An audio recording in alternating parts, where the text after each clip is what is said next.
আমি কলতানবাবুর কাছে একটা প্রশ্ন করছি। কলতানবাবু, সজলদা তো তাও বললো যে মিডলম্যানদের কাছে যত টাকা আসুক, নেতাদের কাছে আরও কত টাকা আসবে। আমি বলছি একটা চাকরি, ক্লাস 9 আর 10-এর চাকরি দেওয়ার কথা বলছি আমরা, সেখানে মিডলম্যান আসবে কেন? আমাদের কাছে কি সিস্টেম নেই? আমাদের কাছে কি সরকার নেই? সরকারের কাছে কি সেই অপারেটার্স নেই? আপনিও ছোটবেলায় সিনেমাটা দেখেছেন, আমিও দেখেছি, হীরক রাজার দেশে। যে সিনেমায় ওই কবিতার লাইনটা ছিল না, ওরা যত বেশি পড়ে তত বেশি জানে, তত কম মানে। ফলে যারা অযোগ্য লোক, তারা যদি কখনো বসেও গিয়েছে চেয়ারে, তারা সবসময় এই ভয়টা পায় যে কোনো যোগ্য লোক এসে আমার চেয়ারটা কেড়ে নিতে পারে। তাহলে ওই যোগ্য লোক হয়ে উঠতে পারার যে সিঁড়িটা, যেটা স্কুলে কলেজে শিক্ষকরা আমাদেরকে তৈরি করবেন সমাজ গড়ার কারিগর হিসেবে, ওই মোক্ষম জায়গাটাতে খুব বুদ্ধি করে প্ল্যানিং করে রাষ্ট্র, সেটা কখনো বিজেপি হতে পারে, কখনো তৃণমূল হতে পারে, খুব বুদ্ধি করে প্ল্যানিং করে ওই জায়গাটা তারা তৈরি করেছে যে ভালো যোগ্য ছেলেমেয়ে আমরা তৈরি করতে দেবো না, যে কারণে আমি অযোগ্য শিক্ষক বসাবো। সেই কারণেই তো এই কোটি কোটি টাকার জাল। এবং শুধু এটা আজকে প্রসন্নবাবুর কথা হচ্ছে তো, আপনি নির্বাচনের আগে মলয় ঘটকের নাম ছড়িয়ে গেছিল, কিন্তু এখন আর ওটা শোনা যাচ্ছে না, এখন প্রসন্নবাবুরটা শোনা যাচ্ছে। আমি বলছি যে এরা ওই যে ওই মাকড়সার জাল বলুন কি পিরামিড বলুন, তার অনেক নিচুর স্তরে আছে। আপনি যদি যত ধাপে ধাপে এটার মাথায় উঠবেন, ওই 67টা যে 567 না 1067 গিয়ে দাঁড়াবে, এটা কোনো হিসেব নেই। সাধারণ ছেলে মেয়েদের ভবিষ্যতের ওপর চাষ করে ওই সাতমহলা দুর্নীতির প্রাসাদটা তৈরি হয়েছে। এবং ধন্যবাদ ইডি সিবিআইকে যে তারা এত লিঙ্গার করছেন গোটা ঘটনাটা, যার জন্যে চার্জশিট পেশ হওয়া ইত্যাদিতে দেরি হয়ে যাচ্ছে। এবং তৃণমূলের নেতারা আনন্দে লাফাচ্ছেন যে দেখো চার্জশিট তো পেশ হয়নি, তাহলে তো কাউকে অভিযুক্ত বলা যান। আমি খালি একটা উদাহরণ দিয়ে আমার কথাটা শেষ করতে পারি। 3রা ফেব্রুয়ারি 2019 রাজীব কুমার রোববার দুপুরে কোথায় ছিলেন আমি জানি না, ইডি সিবিআই তার বাড়িতে দৌড়েছিল, উনিও ধর্ণা মঞ্চে এলেন ইত্যাদি ইত্যাদি। তৃণমূলের কোনো নেতার জন্য মুখ্যমন্ত্রী 1 মিনিট ধর্ণা দেননি, যারা জেলে গেছেন, কিন্তু রাজীব কুমারের জন্য দিয়েছিলেন। 3রা ফেব্রুয়ারি 2019 থেকে আজ এই 29শে জুলাই 2024 অবধি আর কিন্তু রাজীব কুমারের কোনো ঝামেলা ঝঞ্ঝাটে পড়তে হয়নি। এখন বোধহয় ভারপ্রাপ্ত ডিজি আর কি, উনি গোটা এলাকার পুলিশকে মমতা ব্যানার্জির মতো করে নিয়ন্ত্রণ করার চেষ্টা করছেন। কিন্তু এই জায়গাটাতে আমার একটা অবজেকশন আছে। এই মুহূর্তে ফিরদৌস শামীম আমাদের সঙ্গে রয়েছেন, আইনজীবী। ফিরদৌস দা, আমি খুব নির্দিষ্ট প্রশ্ন করছি। মণিশঙ্কর দা বা অনিন্দ দা বা কলতান দা এই প্রশ্নটা করবেন যে সত্যিই তো আমরা চাই যে দুধ কা দুধ পানি কা পানি হোক, এটা শেষ হোক। অনেক মিডিয়া আমি দেখতে পাচ্ছি যে ঠিক এই নিয়োগ দুর্নীতি সংক্রান্ত কোনো খবর পেছনের দিকে নিয়ে যাওয়া, অনেক খবরের কাগজ পেছনের দিকে একেবারে ছোট্ট করে 2 লাইন লিখে দেওয়া, টেলিভিশনের ভাষায় টিকার যাকে বলে নিচে চালিয়ে দেওয়া, বড় খবর শিরোনাম থেকে সরিয়ে নেওয়া। মমতা বন্দ্যোপাধ্যায় বা তৃণমূল কংগ্রেস এটাই তো চেয়েছিলেন। হেডলাইন চেঞ্জ হচ্ছে, হেডলাইন চেঞ্জ করে আমরা অন্য হেডলাইন নিয়ে কথা বলছি, আর ছেলেমেয়েগুলো যারা রাস্তায় বসেছিল তারা রাস্তায় বসে আছে। তাহলে আপনারা কি করলেন এতদিন ধরে? এই প্রশ্ন তো উঠবে। দেখুন, এই যে এই রাজ্যে শিক্ষক নিয়োগ, শিক্ষাকর্মী নিয়োগে পর্বত প্রমাণ দুর্নীতি হয়েছে, তার প্রমাণ হচ্ছে প্রসন্ন। ভাবুন, সে কয়েক কাটা জমির মালিক যে 67 কোটি টাকা মালিক হয়ে গেছে। ভাবুন, যার 7 কাটা জমি আছে সে 67 কোটির মালিক। তাহলে সেই রং মিস্ত্রি প্রসন্ন 7 কাটা জমির 67 কোটি টাকা মালিক হলে, যিনি পার্টির নাম্বার 2 ছিলেন, ক্যাবিনেটের নাম্বার 2 ছিলেন, তিনি কত টাকার মালিক? এবার ভাবুন, এই নাম্বার 2 যদি এত কোটি টাকার মালিক হয়, তাহলে নাম্বার 1 কত কোটি টাকার মালিক? 75-25 ভাগে। এই রাজ্যের প্রতিটি নিয়োগে দুর্নীতি হয়েছে, এবং সেই দুর্নীতিকে ধামাচাপা চাপা দেওয়ার জন্য সমস্ত রকম বন্দোবস্ত হয়েছে। আর এই যে পিরামিড লাইক স্ট্রাকচারে এরকম প্রসন্ন একেবারে নিচের দিকে অবস্থান করছে।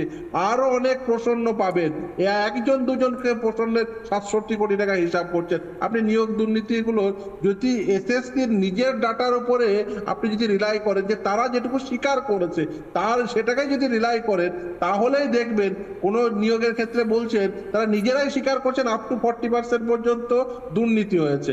সেটা যদি তারা নিজেরা স্বীকার করেন, তার বাইরে কতটা হতে পারে। কিন্তু মামলাটা কোন জায়গায় দাঁড়িয়ে রয়েছে ফিরদৌস শামীম? মামলাটা কোন জায়গায় দাঁড়িয়ে রয়েছে? এসএসসির মামলা আগামী 6 তারিখ শুনানি হবে সুপ্রিম কোর্টে। প্রাথমিকের মামলা এখনো পর্যন্ত কলকাতা হাইকোর্ট, সুপ্রিম কোর্ট ফিরে এসে আবার কলকাতা হাইকোর্ট। এবং শুধু তাই নয়, এই যে ধরুন প্রসন্ন, এ অত্যন্ত ঘনিষ্ঠ ছিল এক বোর্ড প্রেসিডেন্ট, মানে মানিক ভট্টাচার্যের। তিনি টেট 2014 তিনি এত চতুরতার সঙ্গে এই টেট 2014 নথি তিনি হাফিস করেছেন যে তার কোনো স্ক্যান কপিও রাখেনি। এই এসএসসির ক্ষেত্রে যেমন ধরুন আপনি স্ক্যান কপি পাবেন, এই যে আমরা বলি না সাদা খাতার মাস্টার কি করে বোঝা গেল না এসএসসির ক্ষেত্রে তার ওএমআর শিটের স্ক্যান কপি রয়েছে, কিন্তু এই প্রাথমিকের ক্ষেত্রে কি দেখা গেছে ইভেন স্ক্যান কপিও নেই, তারা এডিটেবল কপি রেখেছে। এমন একটা সফটওয়্যার ব্যবহার করেছে যে সফটওয়্যারটা 20 বছর আগে বা 30 বছর আগে ব্যবহৃত হতো। এইরকম অবস্থা জানতে চাইছি আমি, বলছি যে শামীম একটা কথা আমি জিজ্ঞেস করছি, লক্ষণ শেঠের এত বড় বড় কলেজ আছে, সুশান্ত ঘোষের এত চালকল ধানকলের মালিক, তার মানে কি বলতে যাচ্ছে এরা যে 8-10 নম্বরে ছিল, 1 নম্বরে বুদ্ধদেব ভট্টাচার্য ছিল, তার অনেক টাকা, মানে এদের যদি এত টাকা হয় তাহলে ওর কি অনেক টাকা হয়? আরে ভাই লক্ষণ শেঠ কি করে বন্ধ হয়েছে তো ডেন্টাল কলেজ, কেস হয়েছে তো টাকা দিয়ে লক্ষণ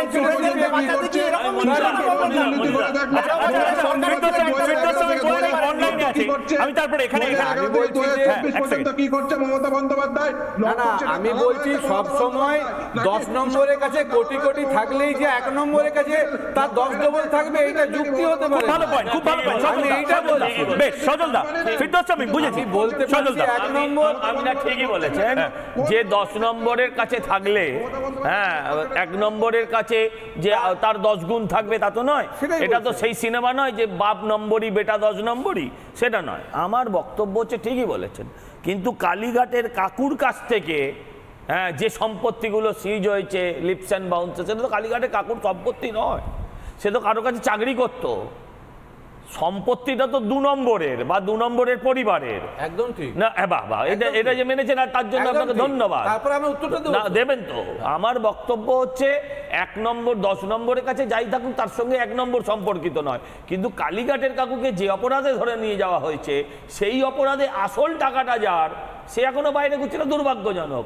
ফলে কলতানদের কাছ থেকে আমাদেরকে শুনতে হয় না। কিন্তু নিশ্চয়ই আমি বলছি আমরা চাই না কেউ পুরো তথ্য প্রমাণ সঠিকভাবে পুরোটা হাতে না আসা অবধি কাউকে ঢোকাতে, তাই হয়তো সময় লাগছে। আর হাইকোর্ট সুপ্রিম কোর্ট রক্ষা কবচ এইসবের ঘটনাও অনেক আছে।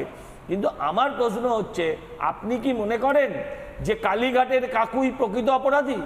তার কাছ থেকে যে প্রপার্টিটা সিজ করা হয়েছে সে প্রপার্টির মালিককে, সে প্রপার্টির অফিসিয়াল মালিক তো হচ্ছে অভিষেক বন্দ্যোপাধ্যায় তার ফ্যামিলি। আচ্ছা ছোট করে বলুন, তারপরে আমি অনিন্দদার কাছে যাবো।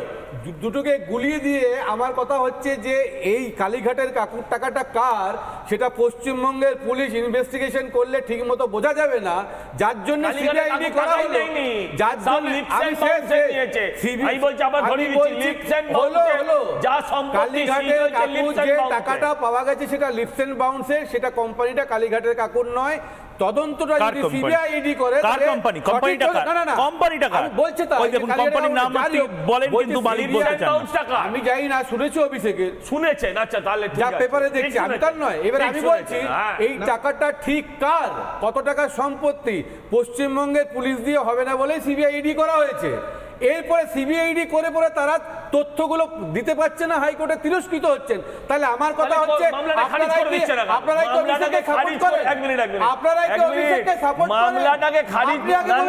আমি তো বুঝিয়ে বললাম আমরা ভেতরে কি হয়ে গেছে আপনার বলা শেষ হয়েছে। সিবিআই অফিস থেকে যে চিৎকার করে বলে বাপের বেটা হলে দেখা কি করতে আমি আপনার হয়ে গেছে।